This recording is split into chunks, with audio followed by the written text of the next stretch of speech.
भोगी भतार हमार सवांग हमारा मिलन बहंगवा के रोगी भतार हमारा मिलन बहंगवा के रोगी चैत में सजिया के सुख कैसे भोगी चैत में सजिया के सुख कैसे भोगी सवांग हमार भतार हमारा मिलन बखौरा के रोगी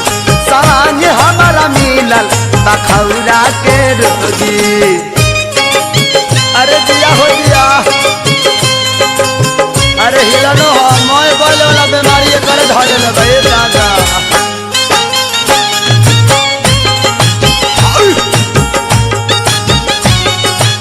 क्या बात है अरे हिलावा हिलावा भाई देखा क्या करो तर हो यार दादा हो दादा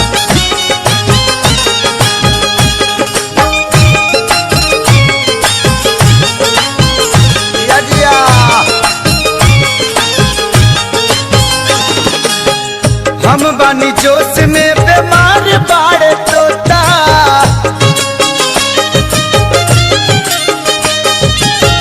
कबले उपास रही चिड़िया के खोता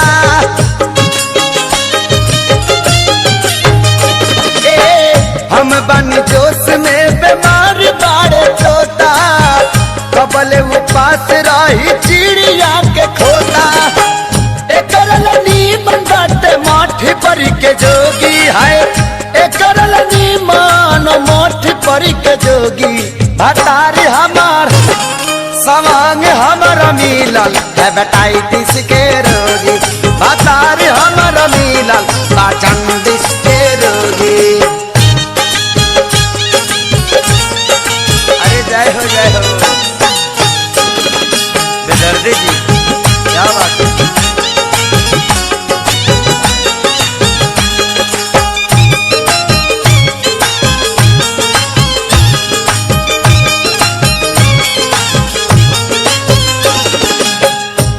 हता जाड़ी रोज पिया टमाठा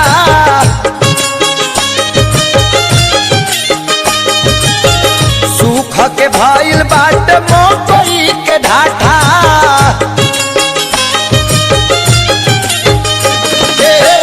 तू हता जाड़ी रोज पिया डाले माठा सूख के भाईल बाट मकई के ढाठा खींच कैसे भोगी है पहले बताई जने कर खींच कैसे भोगी भतार हमार सवांग हमारा मिलल हेपेटाइटिस के रोगी सवांग हमारा मिलल हिस्टीरिया के रोगी। ए सखी का कहीं हो ऐसन मरद मिल गई बा जितना बोल में बीमारी होला सब ओकरा में जितना कुकुर सब में बीमारी होला सब ओकरा में बा मन तो करता कि ओकरा के बालक में ले जाके को भैंसा वाला सुई मारवा दी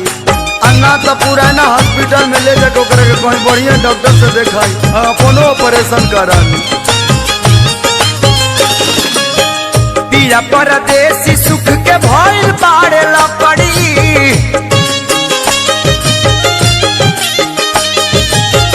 हमर जवानी पपर टाटे फेफरी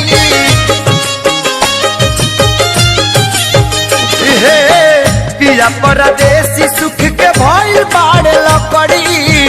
हमर जवानी पपर टाटे फेफरी बोल के सारी मिलन कैसे होगी है बोल के सारी मिलन कैसे होगी सवांग हमार भतार हमारा मिलल बखौरा के रोगी भतार हमारा मिलल जॉन्डिस के रोगी